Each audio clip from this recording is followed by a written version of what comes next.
Rosen direct যাব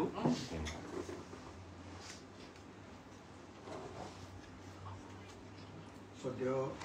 সংবাদকৰ্মীসকল আপোনালোক সকলোকে নমস্কাৰ জনাই শ্ৰদ্ধা জনাই সমুকে আজি আমাৰ শিল্পী জুবিন গাৰ্গ তেখেতৰ মৃত্যু সন্দৰ্ভত ৰহস্যজনক মৃত্যু সন্দৰ্ভত বা অসমৰ মুখ্যমন্ত্ৰীৰ কোৱাৰ নিচিনাকৈ জুবিন গাৰ্গৰ হত্যা সন্দৰ্ভত যি তদন্ত চলি আছে সেই তদন্তই আচলতে ফলাফল দিবলৈ নিদিয়ে সেই তদন্তৰ ফলাফল কি হ'ব পাৰে মোৰ দৃষ্টিভংগীটো কেনেকুৱা আমাৰ ৰাইজৰ দলৰ অভিমতটো কেনেকুৱা তদন্তৰ গতিক লৈ আমাৰ কেনেকুৱা অভিমত এই সম্পৰ্কে আপোনালোকৰ লগত আমাৰ ভাৱখিনি বিনিময় কৰিব খুজিছোঁ প্ৰথম কথা আমি জুবিন গাৰ্গৰ ন্যায় জাষ্টিছ ফৰ জুবিন গাৰ্গ বুলি যে লিখি আছে সকলোৱে আমি জুবিন গাৰ্গৰ ন্যায় মানে দুটা বস্তু বুজি জুবিন গাৰ্গৰ ন্যায় মানে এক BNSSৰ 103 সেকশন তাৰ মানে জুবিন গাৰ্গক যদি হত্যা কৰিছে তেতিয়া হলে হত্যাকাৰী লাইফ ইমপ্ৰিজনমেন্ট দিয়া ডেথ সেন্টেন্স দিয়া বা ফাঁসি কাঠত ওলোমোৱা মৃত্যুদণ্ড দিয়া অথবা লাইফ ইমপ্ৰিজনমেন্ট দিয়া এটোৱে জুবিন গাৰ্গৰ প্ৰতি প্ৰকৃত ন্যায় যদিহে এটো হত্যাকাণ্ড বুলি প্ৰমাণিত হয় অসমৰ মুখ্যমন্ত্ৰীয়ে যেহেতু এটো হত্যাকাণ্ড বুলি কৈ থৈছে গতিকে জুবিন গাৰ্গৰ ন্যায় মানে হ'ব লাগিব অভিযুক্তসকলৰ মৃত্যুদণ্ড অভিযুক্তসকলৰ ফাঁসি আৰু অভিযুক্তসকলৰ যাৱজ্জীৱন কাৰাদণ্ড এই তিনিটাৰ ভিতৰত দ্বিতীয়তে যদি জুবিন গাৰ্গৰ মৃত্যুটো হত্যাকাণ্ড বুলি প্ৰমাণিত নহয় যদি হত্যাকাণ্ড বুলি প্ৰমাণিত নহয় যদিহে এটো culpable homicide not amounting to murder হয় অৰ্থাৎ হেতু হত্যাকাণ্ড নহয় কিন্তু মৃত্যুৰ ফালে ঠেলি দিয়া হয় তেতিয়া হলে আমাৰ ভাৰতীয় ন্যায় সংহিতাৰ সেকশন 105 105 নম্বৰ ধাৰা অনুসৰি লাইফ ইমপ্ৰিজনমেন্ট যাৱজ্জীৱন কাৰাদণ্ড অভিযুক্তক যাৱজ্জীৱন কাৰাদণ্ড দিয়া হয় জুবিন গাৰ্গৰ প্ৰতি প্ৰকৃত ন্যায় মই ৰিপিট কৰি দিছো প্ৰত্যেকজন অসমীয়া মানুহে যে জুবিন গাৰ্গৰ মৃত্যুৰ ন্যায় বিচাৰিছে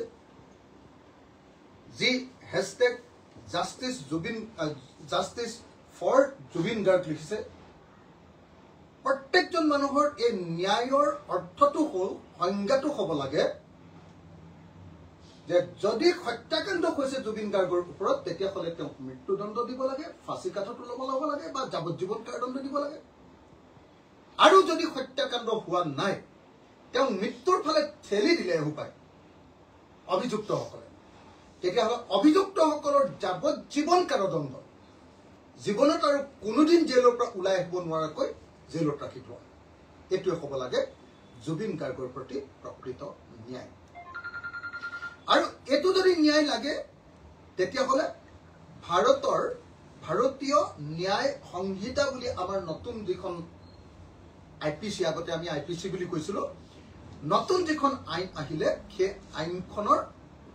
সেকশন 105 লাইফ ইমপ্ৰিজনমেন্ট অথবা হত্যাকাণ্ড যদি হৈছে সেকশন 103 ডেথ সেন্টেন্স বা লাইফ ইমপ্ৰিজনমেন্ট এটোৱে হ'ব লাগে জুবিন গাৰ্গৰ মৃত্যুৰ প্ৰকৃত ন্যায় এতিয়া আমাৰ SIT যেটো তদন্ত কৰি আছে আমাৰ CID যেটো তদন্ত কৰি আছে এই তদন্তত জুবিন গাৰ্গৰ অভিযুক্তসকলে সঁচাকে ডেথ সেন্টেন্স পাবনে মৃত্যুদণ্ড পাবনে ফাঁসি তেওঁলোকক দিয়া হ'বনে অথবা তেওঁলোকে যাৱজ্জীৱন জেলত থাকিবলগীয়া পৰিস্থিতি হ'বনে হ'ব নেকি এইটোৱে হ'ল প্ৰকৃত অৰ্থত হিমন্ত বিশ্ব শৰ্মা চৰকাৰে জুবিন গাৰ্গৰ মৃত্যুৰ ন্যায় দিছে নে নাই এইটোৱে হ'ব মূল কথা যদি জুবিন গাৰ্গৰ মৃত্যুৰ সঁচাকে ন্যায় দিবলৈ হয় তেতিয়াহ'লে এই দুটাৰ ভিতৰত এটা হ'বই লাগিব এতিয়া আমি আপোনালোকক তদন্ত প্ৰক্ৰিয়াৰ মাজলৈ তদন্ত প্ৰক্ৰিয়াটো যেহেতু বিদেশত হৈছে মই আপোনালোকক জনাব খুজিছো আপোনালোক সকলোৱে চাগে জানে যে তদন্ত প্ৰক্ৰিয়া যদি বিদেশত হয় তেতিয়াহ'লে ভাৰতৰ সংবিধানৰ ভাৰতৰ বিএনএছএছৰ ভাৰতীয় ন্যায়িক সংহিতাৰ ধাৰা 208 সেকশন 208 অধীনত বিচাৰ হ'ব লাগে 208 offenses committed outside India by citizen of India আমাৰ ভাৰতৰ এজন নাগৰিকে যদি ভাৰতবৰ্ষৰ বাহিৰত এনেকুৱা ধৰণৰ হত্যাকাণ্ড বা এনেকুৱা ধৰণৰ ঘটনা ঘটাইছে তেতিয়াহ'লে 208 সেকশনৰ অধীনত এটো তদন্ত কৰিব লাগে আৰু যেতিয়া এনেকৈ যেতিয়া ভাৰতীয় মানুহ এজনে বা ভাৰতৰ বাহিৰৰ মানুহ এজনে কৰিবলৈ হ'লে আকৌ যদি ভাৰতৰ বাহিৰৰ মানুহ এজনে সিংগাপুৰত এতিয়া দুটা সেকশন জড়িত হৈছে এটা হ'ল ভাৰতীয় মানুহ অসমৰ প্ৰবাসীসকল অসমৰ পৰা যোৱাসকল আৰু হয়তো তাত ইয়াতখনৰ মানুহকো তাত জড়িত কৰিবলগীয়া হ'ব গতিকে বিদেশীও থাকিব যদি বিদেশী থাকে তেতিয়াহ'লে কি হ'ব তেতিয়াহ'লে আমি আৰু দুখন চুক্তি আৰু দুটা বস্তু ইয়াত জড়িত কৰিব লাগিব দ্য এক্সট্ৰাডিশ্যন এক্ট 1962 এক্সট্ৰাডিশ্যন এক্ট 1962 এখন আৰু দ্বিতীয়তে হ'ল MLAT তাৰ মানে মিউচুৱেল লিগেল এছিষ্টেন্স ট্ৰিটি আমাৰ ভাৰতবৰ্ষই বেলেগ দেশৰ লগত এই এনেকুৱা ধৰণৰ কিহৰ gather information exchange information to enforce criminal laws যদি কোনোবা বেলেগ দেশত যদি কিবা এনেকুৱা ধৰণৰ ঘটনা ঘটে ক্ৰিমিনেল যদি ঘটনা ঘটে ক্ৰিমিনেল ল এখন বেলেগৰ দেশত যদি এপ্লাই কৰিবলৈ হয় তেতিয়াহ'লে এপ্লাই কৰিবৰ কাৰণে আমাৰ MLAT নামৰ এখন বুজাবুজিৰ চুক্তি আছে বেলেগ বেলেগ দেশৰ লগত ট্ৰিটি আছে আৰু সেই ট্ৰিটি অনুসৰি কি হয় সেইখন দেশে আমাক তথ্য দিবলৈ বা সেইখন দেশত থকা মানুহক আমাৰ দেশৰ হাতত গতাই দিবলৈ বাধ্য গতিকে এই গোটেই মই আকৌ এবাৰ কৈ দিলোঁ বিএনএছএছৰ 208 সেকশনৰ অধীনত এই বিচাৰ হয় এই বিচাৰ বিদেশী মানুহ জড়িত থাকিলে দ্য এক্সট্ৰাডিশ্যন এক্ট 1962 আৰু MLAT mutual legal assistance treaty এই তিনিটা বস্তুৰ আমাৰ অত্যন্ত প্ৰয়োজন আৰু বিদেশত হোৱা ঘটনাৰ কেনেকৈ বিদেশত গৈ তদন্ত কৰিব কালি আমি দেখিছিলোঁ HITৰ যিজন মুৰব্বী কি নাম আছিলে মুন্না প্ৰসাদ গুপ্তা মুন্না প্ৰসাদ গুপ্তাই কৈছে যে আমি আমাৰ এখতিয়াৰ নাই অসমৰ মুখ্যমন্ত্ৰীয়ে কৈছে যে আমাৰ এখতিয়াৰ নাই সিংগাপুৰত গৈ তদন্ত কৰা এতিয়া আমাৰ BNSS কি কৈছে BNSS যেটো কথা কৈছে BNSSৰ বিদেশত গৈ তদন্ত কৰা সম্পৰ্কে দুটা কথা কৈছে দুটা সেকশন এটা হ'ল BNSSৰ 112 সেকশন আৰু আনটো হ'ল 114 সেকশন সেকশন 112 আৰু সেকশন 114 112 আৰু 114 112 কি কৈছে আপোনালোকে চাব দেই letter of request to competent authority for investigation in a country or a place outside India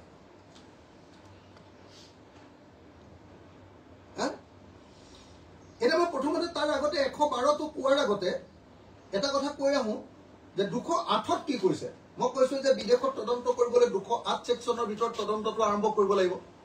208 কৈছে যে যদি বিদেশত এনেকুৱা ধৰণৰ ঘটনা ঘটিছে সেই গোচৰটো বিচাৰ কৰিবলৈ হলে ট্ৰেল আৰম্ভ কৰিবলৈ হলে কোৰ্টে যদি কেছটো লৈ আগবঢ়াবলৈ কয় তেতিয়াহ'লে কি কৰিব লাগিব তেতিয়াহ'লে চেন্ট্ৰেল গভৰ্ণমেণ্টৰ প্ৰিভিয়াছ পাৰমিশ্যন লাগিব previous sanction of the central government তাৰমানে গোচৰটো কোৰ্টত চলোৱাৰ আগত চেন্ট্ৰেল গভৰ্ণমেণ্টে পাৰমিশ্যন দিব লাগিব যেনেকৈ আমাৰ ওপৰত UAPA লগাইছিলে দেশদ্ৰোহীৰ গোচৰ লগাইছিলে তেতিয়া আমাৰ ওপৰত গোচৰ চলাবৰ কাৰণে চেন্ট্ৰেল গভৰ্ণমেণ্টৰ পৰা পাৰমিশ্যনটো আনিব লাগে ঠিক তেনেকৈ ইয়াতে কি হ'ল গোচৰ চলাবৰ কাৰণে এতিয়া চেন্ট্ৰেল গভৰ্ণমেণ্টৰ পৰা পাৰমিশ্যন আনিব লাগে 208 এক নম্বৰ গতিকে প্ৰথম কথা আমাৰ ষ্টেট গভৰ্ণমেণ্টে চেন্ট্ৰেল গভৰ্ণমেণ্টৰ পাৰমিশ্যন অনাটো অপৰিহাৰ্য এক নম্বৰ 2 নম্বৰ সেকশন 112 কি কৈছে মই যদিও এই বাক্যটো অকমান দীঘলীয়া মই পঢ়ি দিলে অসমৰ সব মানুহ আৰু আপোনালোক সাংবাদিকসকল 100% ক্লিয়াৰ হৈ যাব যে কেনেকৈ সিংগাপুৰত গৈ তদন্ত কৰিব লাগে letter of request to competent authority for investigation in a country or place outside India ভাৰতবৰ্ষৰ বাহিৰত যদি তদন্ত কৰিব লাগে তেতিয়া হলে letter of request অনুৰোধ পত্ৰ কেনেকৈ দিব লাগে 112 সেকশন 112 1 এই কালি মুকেশ সাহু কি কয় মুকেশ সাহু কি আছিল মুন্না প্ৰসাদ গুপ্তা CIDৰ হেড আৰু হেডিয়াৰো হেড SITৰো হেড মুন্না প্ৰসাদ গুপ্তাই যেটো কথা কৈ আছে যে আমাৰ বিদেশত গৈ তদন্ত কৰাৰ কোনো অথৰিটি নাই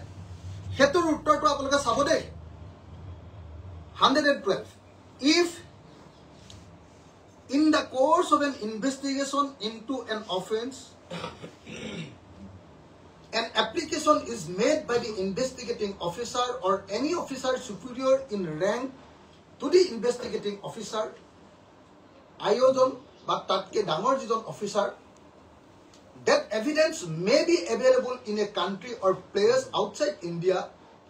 any criminal court may issue a letter of request to a court or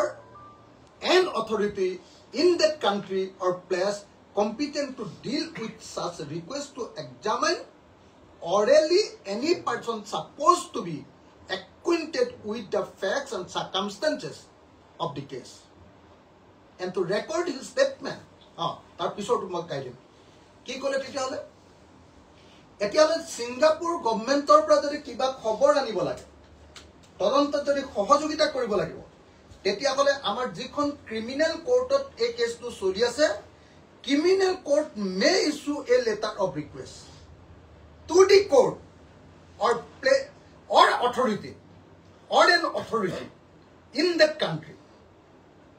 কথাটো বুজিলা না আমাৰ মুন্না প্ৰসাদ গুপ্তাই পঠিওৱা চিঠিখনত কাম নহব আমাৰ CID পঠিওৱা চিঠিখনত কাম নহব হেতু কোৰ্টৰ জৰিয়তে যাব লাগিব কোৰ্টে সেইখন কোৰ্টলে তেওঁলোকৰ সেই এৰিয়াত পৰা কোৰ্টখনলে চিঠি পঠিয়াব লাগে নহলে বা তাৰ কম্পিটেন্ট অথৰিটি কোৰ্টে পঠিয়াব লাগিব চিঠিখন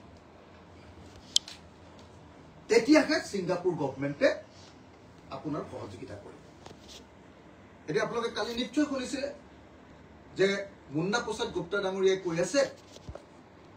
যে আমি এতিয়ালৈকে দুবাৰ চিঠি পঠিয়ালো প্ৰথম ঘটনা ঘটুতে হোম মিনিষ্ট্ৰীলে পঠিয়ালো আৰু তাৰ পিছত কি কৈছে আকৌ এবাৰ পঠিয়ালো অহা নাই কিন্তু আহিব লাগিব এনেকৈ কৈছে নিশ্চয় আমি সহাৰি পাম হোম মিনিষ্ট্ৰীৰ পৰা হেৰিয়ালে পঠিয়ালে বুলিও আমি গম পাইছো বুলি কৈছে কি কয় এটো হাই কমিশনৰ অফিচলে পঠিয়ালে বুলিও কৈছে হেতু আমি গম পাইছো এনেকৈ কৈছে কিন্তু মই আপোনালোকক জনাব খুজিছো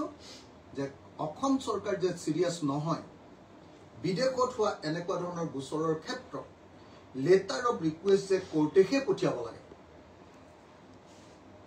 সেই কথাটো এতিয়ালৈকে অসমৰ মানুহক কোৱা নাই বা তেওঁলোক এই ক্ষেত্ৰত সিৰিয়াস হৈ সেই কামটো কৰা নাই গতিকে মই ভাবো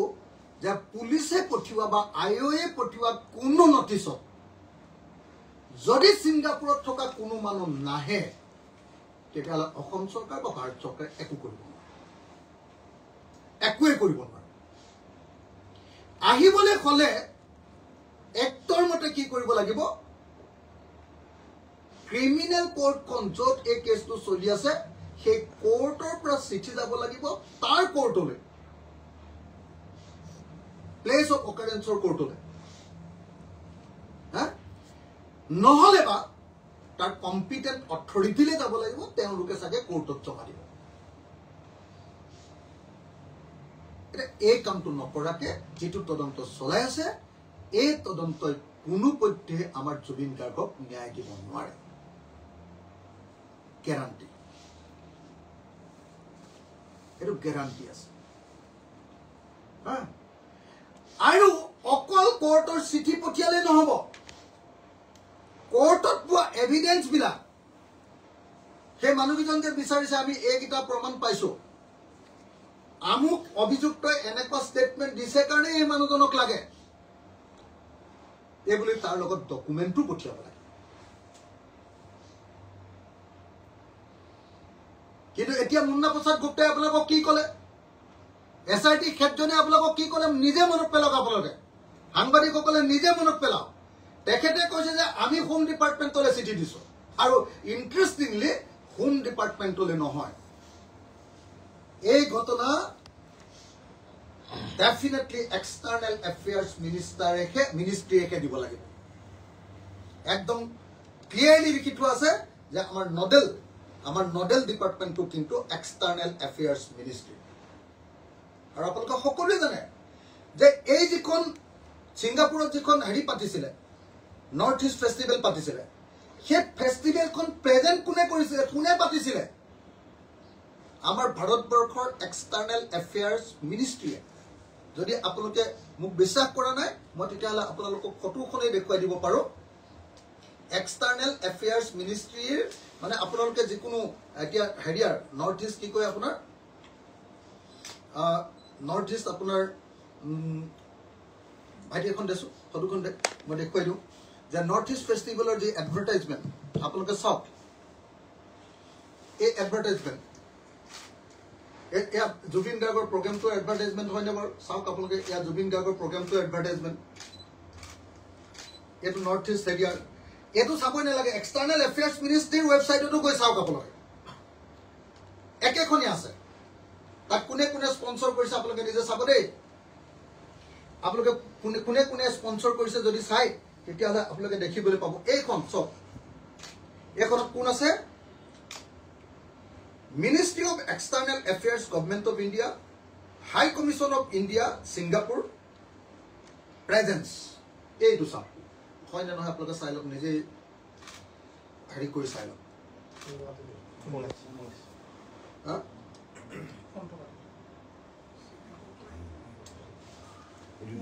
আপোনালোকে নিজে চাওক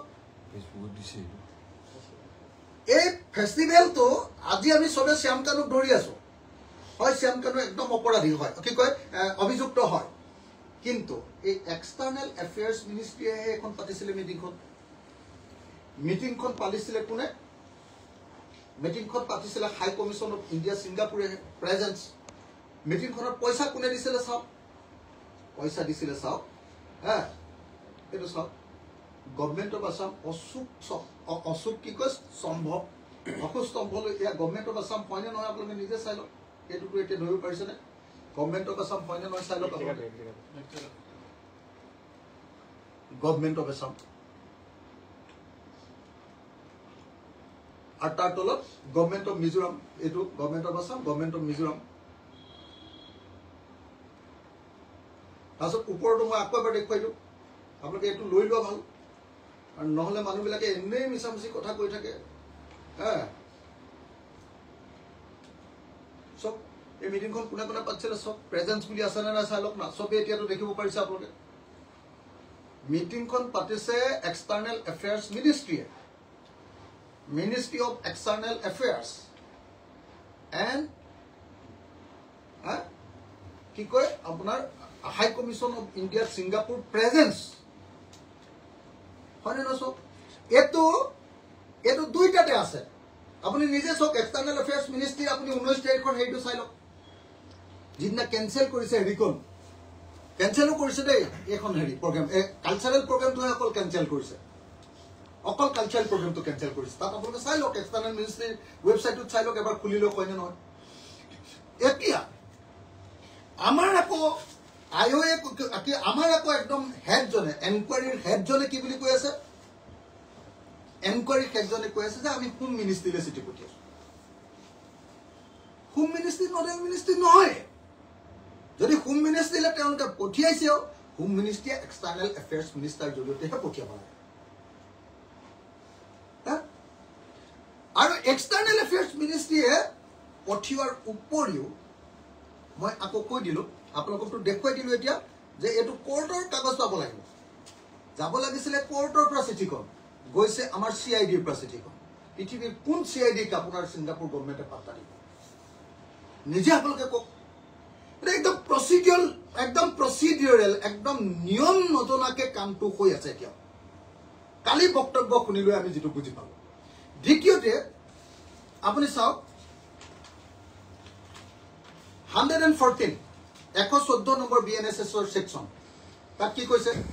এসিস্টেন্স ইন সিকিউৰিং ট্ৰান্সফাৰ অফ পাৰ্সন এই যে মানুহক যে তাৰ পৰা লৈ আহিব লাগিব হেতুত কি কৰিব লাগিব আপুনি শুনি ল'ব দেই where a court in India where a court in India in relation to a criminal matter desires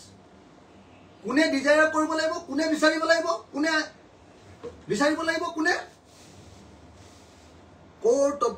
to a criminal কি কয় a court of India Indiaৰ এখন কোৰ্টে বিচাৰিব লাগিব desires that a warrant for a arrest of any person to attend or produce a document or other things issued by it shall be executed any place in a contracting state hekhon dekhot it shall send such warrant in duplicate in such form to such court kale puthiabo laibo such court hekhon courtole puthiabo laibo judge or magistrate through such authority as the central government may by notification specify in this behalf and that court judge magistrate as the case may be shall cause the same to be executed nije pohilo apoloke tar pisot aru subsection aru duta ase মই গাই নাথাকো গতিকে আপোনালোকে নিজে দেখিছে যে এই তদন্ত একো ভাওনাত পৰিণত কৰিছে এই তদন্তৰ জৰিয়তে আমাৰ জুবিন দাই ন্যায় নাপায় ইচ্ছাকৃতভাৱে বোধহয় এই কাম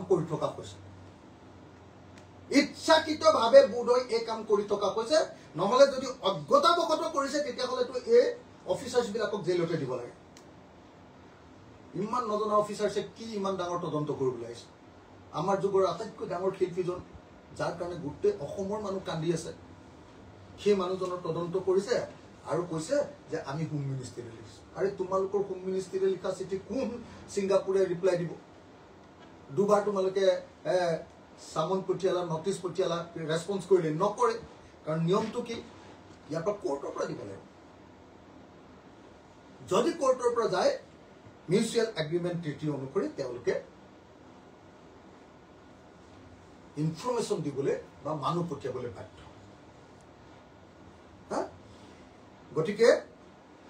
মই আকৌ এবাৰ ৰিপিট কৰি গোটেই কথাকেইটা এটা কৈ দিছো যে জুবিনদাৰ ন্যায় প্ৰদানৰ যিটো প্ৰক্ৰিয়া এই প্ৰক্ৰিয়াটোত ন্যায় মানে হ'ল দুটাই ন্যায় হ'ব পাৰে জুবিনদাৰ প্ৰতি ন্যায় মানে হ'ল ভাৰতৰ যিখন আগতে IPC আছিল আজিকালি BNSS বুলি কয় BNSSৰ 103 ধাৰাৰ অনুসৰি পানিশমেন্ট অফ ডেথ বা ফাঁসিকাট বা লাইফ ইমপ্ৰিজনমেণ্ট যদিহে তেওঁ হত্যাকাণ্ড কৰা বুলি প্ৰমাণিত হয় যদি হত্যাকাণ্ড নহয় culpable homicide not amounting to murder মানুহজন মাৰা নাই হত্যা কৰি দিয়া নাই কিন্তু হত্যাৰ কাৰণে মৃত্যুৰ কাৰণে ঠেলি দিলে তেতিয়াহ'লে কি হ'ব তেতিয়াহ'লে লাইফ ইমপ্ৰিজনমেণ্ট তাৰমানে যিবিলাক আমাৰ অভিযুক্ত সেই অভিযুক্তবিলাকে হয় মৃত্যুদণ্ডৰ নিৰ্দেশ পাব লাগিব কোৰ্টৰ পৰা নহলে লাইফ ইমপ্ৰিজনমেণ্ট এই দুটাই হ'ব একমাত্ৰ আমাৰ জুবিন গাৰ্গৰ প্ৰতি ন্যায় কিন্তু সেই ন্যায় পাবৰ কাৰণে তেওঁলোকে যিটো নিয়মৰ মাজেদি যাব লাগে নিয়মকেইটা কি বিএনএছএছৰ নিয়মকেইটা হ'ল 208 বিদেশৰ লগত কেনেকৈ কথা বাৰ্তা পাতিব লাগে ভাৰতবৰ্ষৰ বাহিৰত কেনেকৈ কথা পাতিব লাগে বিদেশত ঘটা ঘটনাটো কেনেকৈ কৰিব লাগে তাৰ পুৰা 208 সেকশনত লিখি থোৱা আছে বিএনএছএছ 208 তাৰ পাছত কেনেকৈ চিঠি পঠিয়াব লাগে বিদেশলৈ সেই কথাটো লিখা আছে বিএনএছএছ 112 য'ত লিখি থোৱা আছে যে আমাৰ কম্পিটেন্ট কোৰ্টে সেই চিঠিখন পঠিয়াব পাৰে এতিয়া আমাৰ CID চিঠি পঠিয়াই আছে কোন ডিপাৰ্টমেণ্টলৈ পঠিয়াব লাগিব এক্সটাৰ্নেল এফেয়াৰ্ছৰ জৰিয়তে দুইটা প্ৰক্ৰিয়া হ'ল তাৰ পাছত যদি মানুহ আনিব লাগে তাৰ পৰা মানুহ ধৰি আনিব লাগে সেকশন 114 114 নম্বৰ ধাৰা অনুসৰি কোৰ্টৰ পৰা ৱাৰেণ্ট যাব লাগিব কোৰ্টৰ ৱাৰেণ্ট তাত থকা অসমীয়া মানুহকেইটাৰ কাৰণেও প্ৰবাসী অসমীয়া দুজনৰ কাৰণেও আৰু তাত থকা ছিংগাপুৰৰ বাসিন্দা যেনেকৈ ধৰক সেই ইয়াতখনৰ কেপ্টেইনজন তেওঁকো আনিব পাৰিব একদম ক্লিয়াৰলি লিখি থোৱা আছে MLT-য়ে ক্লিয়াৰলি কৈ দিছে যে এইটো দিবই লাগিব ইনফৰমেশ্যনখিনিও দিব লাগিব আৰু হেৰিও দিব লাগিব কি কয় মানুহো দিব লাগিব MLT পুৰা লিখি থোৱা আছে দিবই লাগিব আমাৰ ইয়াতো কিবা ঘটনা হৈছিলে তেওঁলোককো দিব লাগিব এইটো লিখি থোৱা আছে দিবই লাগিব তাৰ কাৰণে মই আকৌ ক'লো দুখন গুৰুত্বপূৰ্ণ নথি এখন হ'ল দ্য এক্সট্ৰাডিশ্যন এক্ট 1962 বন্দী প্ৰত্যৰ্পণ আৰু কোনখন MLAT mutual legal assistance treaty এই দুখন কাৰ্যকৰী কৰিব লাগিব এতিয়া মই আইনগত কথাকেইটা আপোনালোকক এইখিনিতে সামৰো এটা প্ৰেক্টিকেলি আমি যে কৈ আছো যে জুবিনদাৰ এই গোচৰটো প্ৰকৃত ন্যায় নাপায় কেতিয়াও নাপায়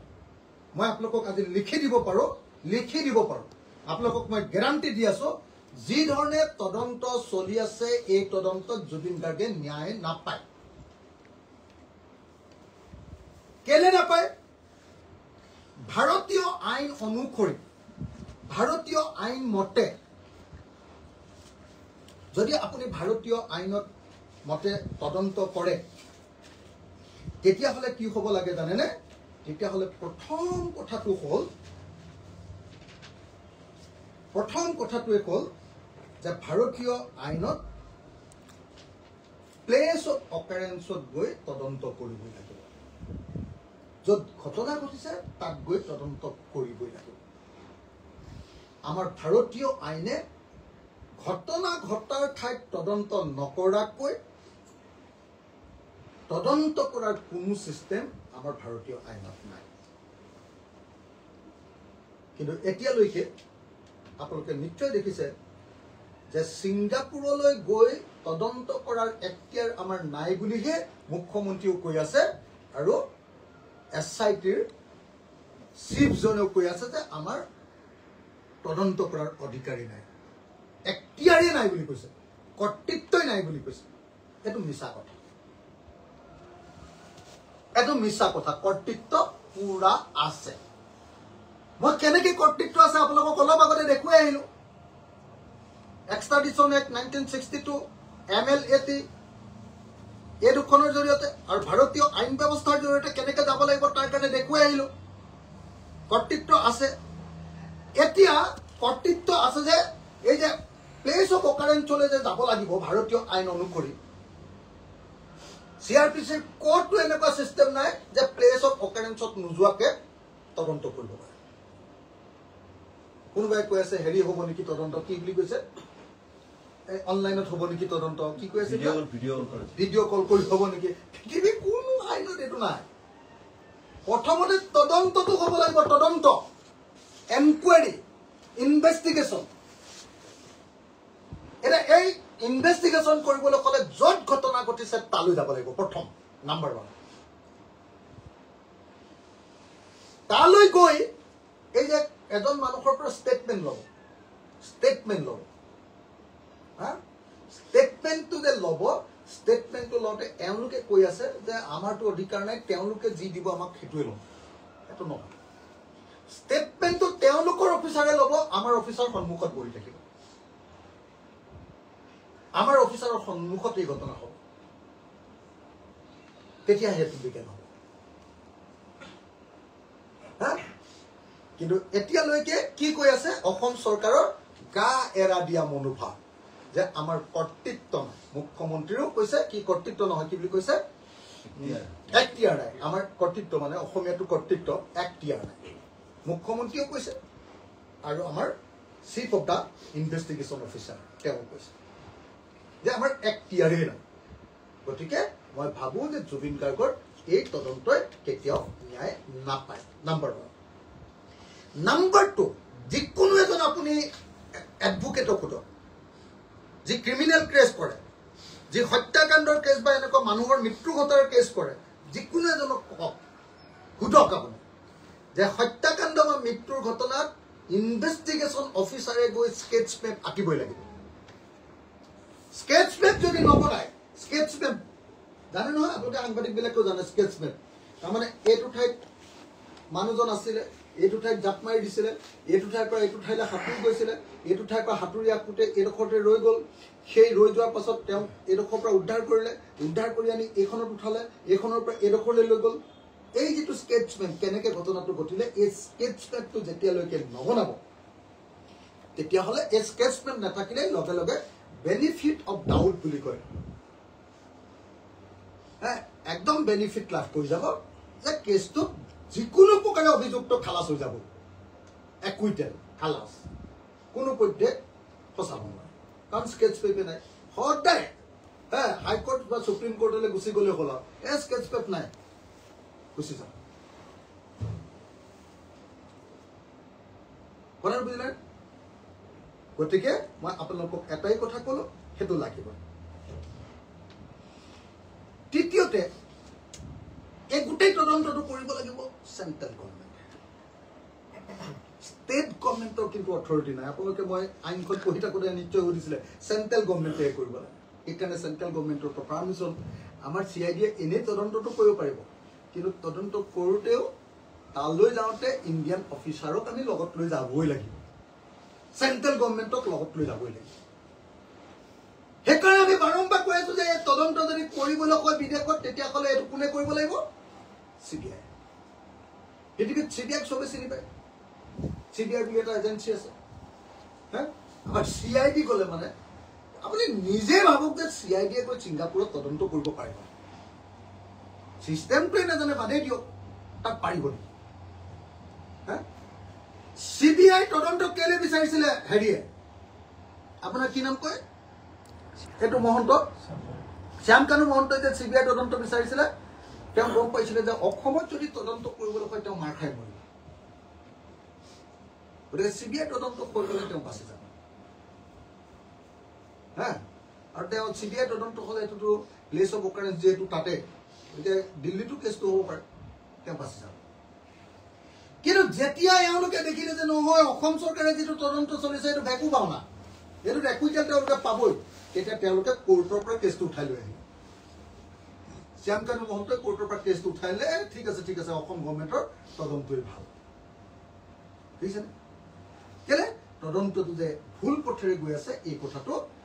DGP থকা ঘৰখনে নজনাকে পৃথিৱীত কেতিয়াও নাথাকে গতিকে ঘৰখনে কি কৰিলে সুপ্ৰিম কোৰ্টৰ পৰা কেছটো উঠাই লৈ হা আমাৰ মুখ্যমন্ত্ৰীয়ে কথাবিলাক বুজি নাপায় বা ইচ্ছাকৃতভাৱে এই গোটেই বছৰটোত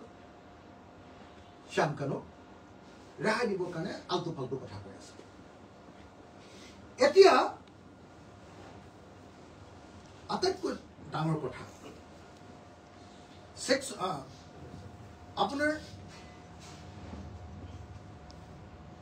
আপোনালোকক মই এটা কথা ক'লো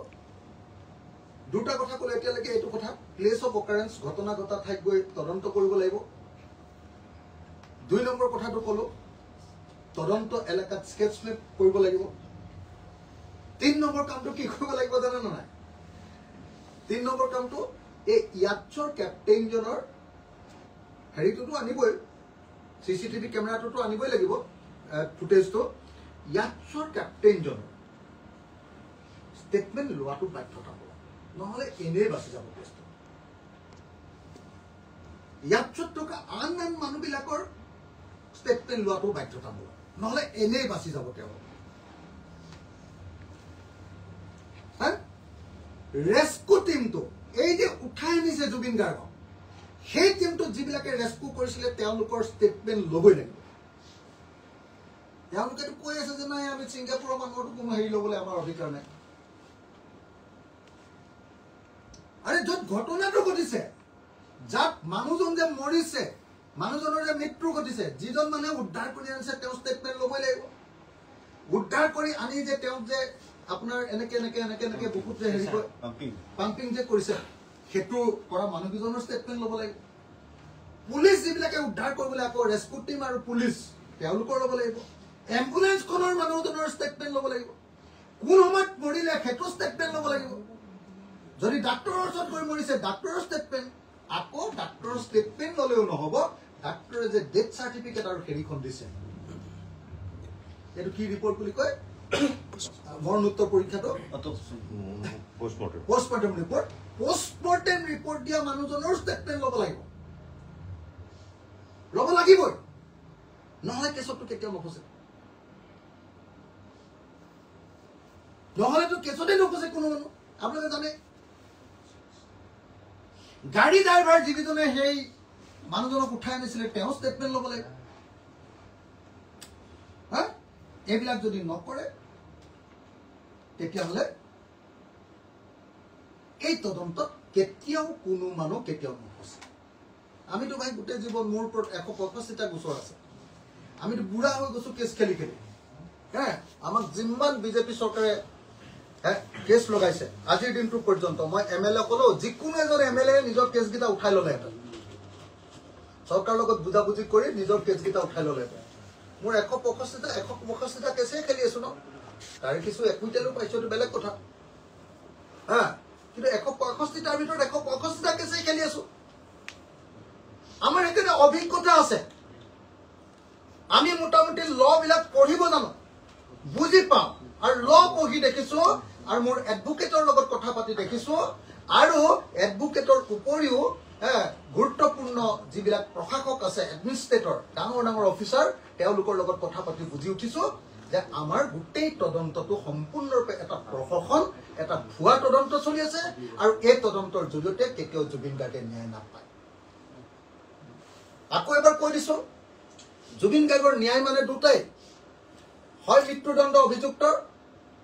নহলে যাৱজ্জীৱন কাৰাদণ্ড আৰু এতিয়া যেটো তদন্ত চলি আছে এটো যাৱজ্জীৱন কাৰাদণ্ডও বাদ দিও মৃত্যুদণ্ডও বাদ দিও 1 বছৰৰ কাৰণেও কোনেও কাকো জেল খুৱাব নোৱাৰে 1 বছৰৰ কাৰণেও কোনেও কাকো জেল খুৱাব নোৱাৰে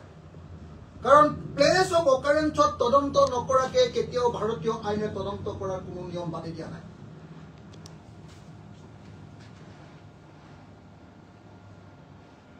স্কেচপেন নকাকে কোনো মৃত্যু বা হত্যাকাণ্ডৰ ঘটনা তদন্ত কৰাৰ কোনো নজিৰ ভাৰতীয় আইনত নাই বিচাৰ ব্যৱস্থা ঘটনা ঘটাত ঠাইত মানুহবিলাকৰ ষ্টেটমেণ্ট নোলোৱাকে সেই তাৰ পৰা কিবা এটা চিচিটিভি কেমেৰা ফুটেজ পঠিয়াই দিব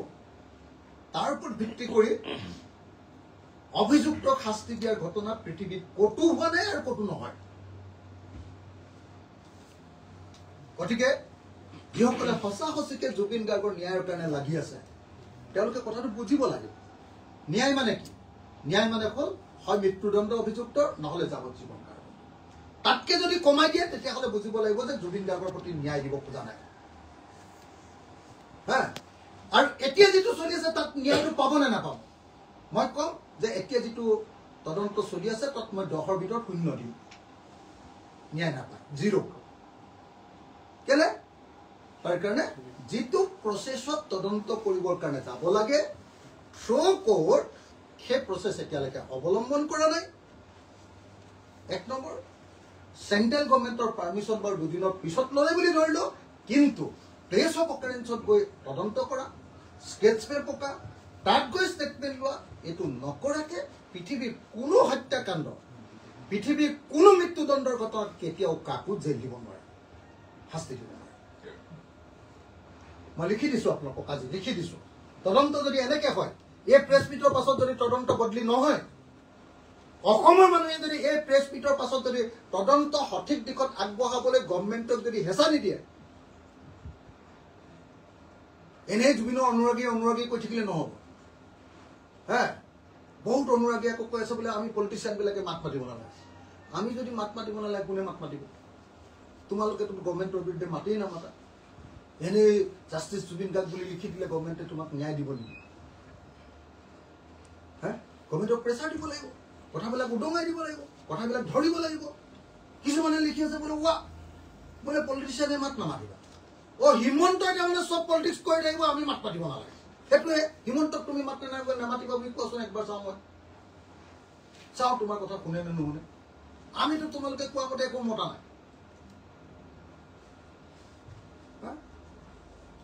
হিমন্তই তোমাক নমতাকে চাওঁ। এইবোৰ পলিটিক্স, ভাল পলিটিক্স নহয় দেই। হা, চবে মাত মাতিলে, অখিল গগৈ যদি মাত নামাতে, প্ৰথমটোতো তদন্তৰ কাৰণে কোনে মাত মাতিলে? যদি মাতেই নামাতে, কোনে মাত মাতিব? বা ইজন বা সিজনে যদি মাত নামাতে, কোনে মাতিব? সেইকাৰণে মই আপোনালোকক এটা কথা কৈ দিলোঁ যে সঁচাকৈ জুবিন গাৰ্গৰ তদন্তৰ যদি প্ৰকৃত ন্যায় পাব লাগে, তেতিয়াহ'লে সেই তদন্তৰ ন্যায় পাবলৈ হ'লে স্পষ্ট ৰূপত অসম চৰকাৰক হেঁচা প্ৰয়োগ কৰিব লাগিব। এনেই জুবিনৰ অনুৰাগী কৈ থাকিলে নহ'ব। যদি সঁচাকে তদন্তৰ ন্যায় পাব লাগে, চৰকাৰক হেঁচা দিব লাগিব, সঠিক তদন্ত কৰিবলৈ বাধ্য কৰিব লাগিব, কোৰ্টৰ জৰিয়তে নটিচ জাৰি কৰিবলৈ বাধ্য কৰিব লাগিব, আৰু প্লেচ অফ অকাৰেঞ্চলৈ গৈ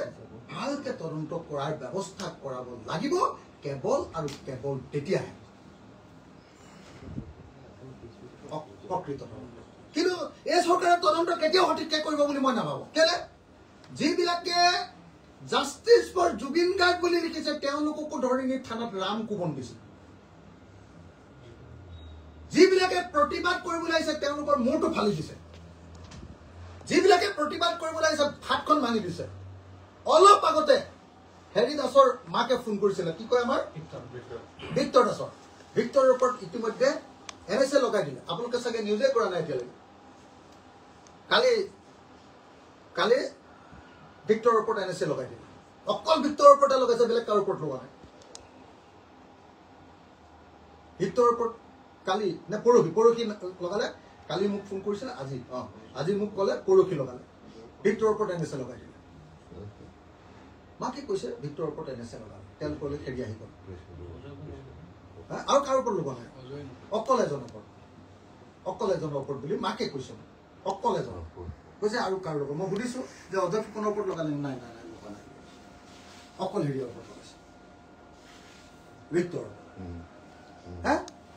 গতিকে মই আপোনালোকক এটাই কথা কৈ দিলো, আপোনালোকে দেখিছে চাগে যে অভিযুক্ত জুবিন গাৰ্গৰ অভিযুক্তৰ প্ৰতি নৰম আৰু জুবিন গাৰ্গৰ ন্যায় বিচৰাৰ প্ৰতি গৰম। এইটোৱে হ'ল এই মুহূৰ্তত হিমন্ত বিশ্ব শৰ্মা চৰকাৰৰ নীতি। কাৰোবাৰ হাত ভাঙিছে, কাৰোবাৰ ভৰি ভাঙিছে, কাৰোবাৰ মূৰ ফালি দিছে, কাৰোবাক NSA লগাইছে।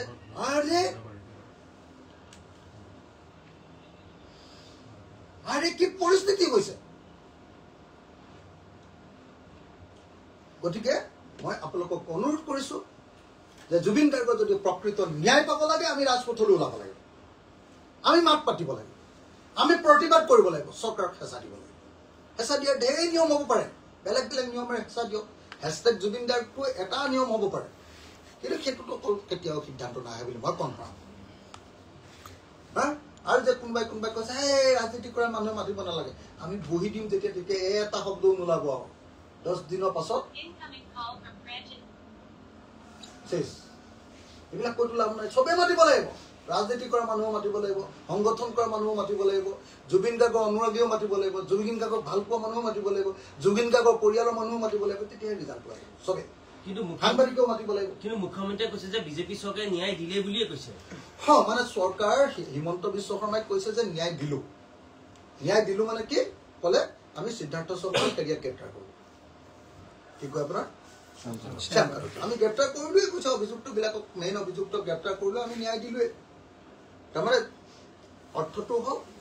যে জুবিন গাৰ্গক ন্যায় দিবৰ কাৰণে হিমন্ত বিশ্ব শৰ্মা মন যে নাই আৰু ইয়াতে যে গোচৰটো সামৰিলে আৰু এতিয়া এটাই কাম কৰিব আৰু আপোনালোকে লিখি থৈ দিয়ক মই সংবাদ মাধ্যমৰ জৰিয়তে ৰাজহুৱাকে কৈছো এটাই কাম কৰিব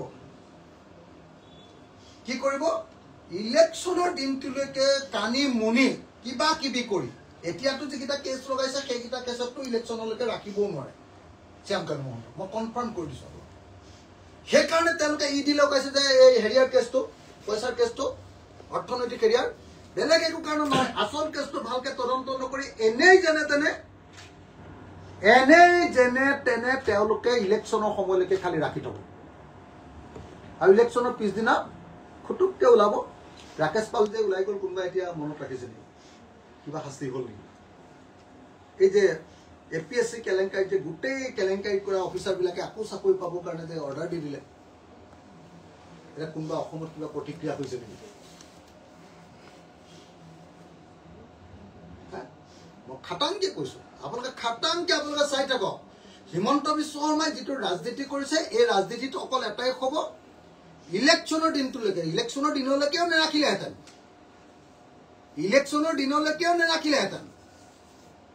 ইলেকশ্যনৰ দিনটোলৈকে এতিয়া মানুহে যিটো বেয়া পাব ভোট ভাগিব ইলেকশ্যনৰ দিনলৈকে যেনে তেনে ইহঁত দুটাক ৰাখি থব আৰু ইলেকশ্যনৰ পিছত ফুটুমকে ওলাই যাব কোনো গমো নাপাব আৰু তাৰপিছত দেখিব যে কোনোবা দিন বিজেপিৰ পৰাই ইলেকশ্যন খেলিছে তেওঁলোকক ৱাশ্বিং মেচিনটোত সোমাব আৰু এইফালেদি ওলাব আৰু আকৌ পদুম ফুলত তেওঁ আকৌ MLA হয় নহয় চাব আপোনালোকে এইফালেদি সোমাব ৱাশ্বিং মেচিনত ইফালেদি ওলাব ইফালেদি পদুম ফুল লৈ এনেকে আহি যাব হয় নহয় চাব এইটোৱে বেলেগ একো নাই এই তদন্তৰ ৰিজাল্ট এইটোৱে হয় নে নহয় আপোনালোকে চাই ল'ব হয় নে নহয় মই কোৱা কথাবিলাক বহুতে বেয়া পায় এই বেছি কয় বুলি কয় হয় নে নহয় আপোনালোকে চাই ল'ব প্ৰত্যেকটো কথা APSC যি কৈছিলো উত্তৰ কাছাৰ কেলেংকাৰী আৰিজ খান কলৈ গ'ল এতিয়া আৰিজ খান কলৈ গ'ল হিমন্ত বিশ্ব শৰ্মাই কেলে CBI দিব খোজা নাই কেলে মোক ফচাব কৈছে যে ইহে CBI বিচাৰিছে আৰু হাইও খুজিছে কি কয় শ্যামকান্তেও খুজিছে বুলি কেলে কৈছে CBI নিদিলে তদন্ত নহ'ব একোৱেই নহ'ব মই কৈ দিলো একোৱেই নহয় তদন্ত CBI দিলেতো ইণ্টাৰপল লগাই অলপ কিবা কিবি কৰিব পাৰিব নহ'লে একো নহয় সেইকাৰণে মই ভাবো যে জুবিন গাৰ্গৰ ন্যায় বিচৰা প্ৰত্যেকজন নাগৰিকে কথাবিলাক বুজি উঠা দৰকাৰ আৰু মোৰ পিনৰ পৰা ৰাইজৰ দলৰ তৰফৰ পৰা আমাৰ অভিমত ব্যক্ত কৰি দিলো পিছত আকৌ আমাক কৈ আছে যে পলিটিচিয়ানবিলাকে মাত পাতিব নালাগে আমি নেমাতি মুখখন বন্ধ কৰি দিম পিছত ক'ব কোনে এইবিলাক কথা কোনে কওঁ মই বাৰু পলিটিচিয়ান নহয়